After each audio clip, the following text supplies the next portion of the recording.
When we think about spiritual enlightenment, it often feels like this massive, far-off goal, right? Something for monks meditating on a mountaintop. But what if one of the most powerful paths to awakening isn't some secret, complicated practice? What if it's something we can all tap into every single day? In this explainer, we're going to dig into a really fascinating idea. Can something as simple as kindness actually be the key that unlocks the ultimate freedom of the mind? So this is the big question that's going to guide us today. And it feels almost too simple, doesn't it? I mean, we're so often told that this kind of spiritual work takes years of intense, maybe even esoteric practice. But what if the ancient texts themselves are pointing to a more accessible way in? What if the key is this capacity for kindness that's already sitting inside every single one of us? Okay, so before we can even talk about the solution, we have to get really clear on the problem. Every single spiritual path, at its core, starts with a kind of diagnosis of the human condition. And in these early Buddhist texts, that diagnosis is incredibly direct and, well, universal. It's an experience they called dukkha, which we often translate as suffering. This quote, wow, it really gets to the heart of it. But it's not just talking about the obvious stuff, like getting sick or growing old. It's pointing to something way more subtle, a kind of low-grade dissatisfaction that's just woven into our everyday lives. It mentions the 5 grasping aggregates, which is basically the Buddhist way of breaking down our experience, our body, our feelings, our perceptions, our thoughts, and our consciousness. And the problem isn't those things themselves. The problem is our habit of clinging to them, of trying to build a permanent me out of stuff that's constantly changing. That clinging, that is the root of the struggle this path is designed to end. So, if the problem is this clinging, this constant dissatisfaction, what's the answer? Well, it starts not with some deep intellectual theory, but with a direct transformation of the heart. The texts lay out a method for actively, deliberately cultivating a set of boundless positive emotions. And there's a name for this practice, Brahmavihara. Now, think of this less like a fleeting emotion and more like a place you can train your mind to live, a divine abode. The whole idea is to make kindness, compassion, and these other amazing states your new default setting, your mental home base. And here they are. This is our toolkit. First, you've got loving kindness, or metta. This isn't just a passive feeling. It's an active, genuine wish for everyone, yourself included, to be happy. Then there's compassion, karuna, which is that tender feeling that arises when we see others in pain. Next up is sympathetic joy, mudita, which is the total opposite of envy. It's that real, genuine happiness you feel for someone else's success. And finally, there's equanimity, upekkha. This is a deep, unshakable mental balance that lets you ride the waves of life without getting totally wiped out. These 4, they're the bedrock of this whole path. And this quote just drives the point home, doesn't it? These aren't just suggestions for how to be a nice person. The texts are super clear. This is a direct practice for liberation. The whole goal is to develop a heart that is so vast, so stable, that it simply can't be rattled by the chaos of the world. Just take a second and imagine what that would actually feel like. All right, so we've cultivated this boundless heart. Now what? Where do we go from here?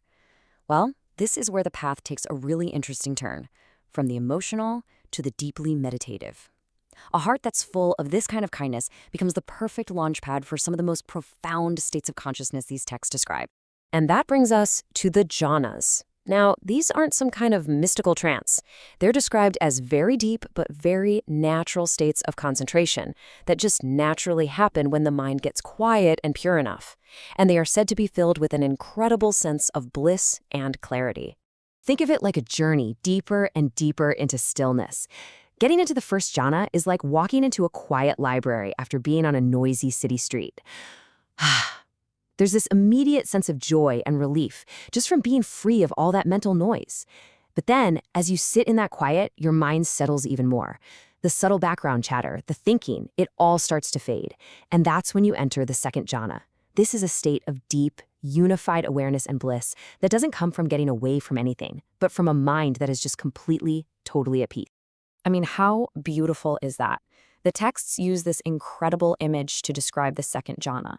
Imagine a lake that's being fed by a spring from deep within, so that every single drop of water is saturated with this cool, fresh spring water. That's what the bliss of this state is like. It's not coming from the outside, it's welling up from the very depths of your own stilled mind. Okay, so this is the million-dollar question, right? How on earth does something as simple as wishing someone well connect to these incredibly deep, blissful states of meditation? It might feel like a massive jump, but the texts actually lay out a very clear, very practical link between the heart and the mind. Okay, check this out, because this is where the psychology of this practice gets really brilliant. It's not just about adding positive feelings. It's about actively getting rid of the negative ones that are clouding up your mind. So think of it like this. Loving kindness is the direct antidote to anger and ill will. Compassion is the antidote to cruelty and harmfulness. Sympathetic joy is the antidote to jealousy and discontent. It's a systematic, step-by-step process of purifying your own mind. And this is the absolute key. This practice isn't just about feeling good for a moment. It is a highly targeted form of mental training. By methodically replacing things like anger, cruelty, and jealousy with their positive opposites, you're literally cleaning up the mental static that stops the mind from settling down. A mind that's free from all that agitation just naturally becomes calm, it becomes unified, and it becomes ready for these deep states of jhana. So the Brahmaviharas clear the path for jhana. And a mind that's unified in jhana becomes this incredibly powerful tool. It's from that stable, super clear vantage point that a person can see the insights that lead all the way to complete liberation. And this is the payoff. This quote from an enlightened monk describes the final state, nibbana. And notice, it's not some heavenly place. It's an internal transformation. It's the complete extinguishing, the quenching of the inner fires of greed, hatred, and delusion that cause all our suffering in the first place. What a powerful final image. It just perfectly captures the totality of this freedom. It's not about escaping the world, but about moving through it with a feeling of complete release, as naturally as a snake shedding its old tight skin. It's about letting go of all the attachments and all the aversions that keep us trapped. So to finally answer our big question, can kindness lead to awakening? Well, the texts lay out a pretty clear and compelling case that the answer is a resounding yes. So there it is. The path is laid out with surprising clarity. You start by looking at suffering, then you systematically cultivate a heart of kindness, compassion, joy, and equanimity.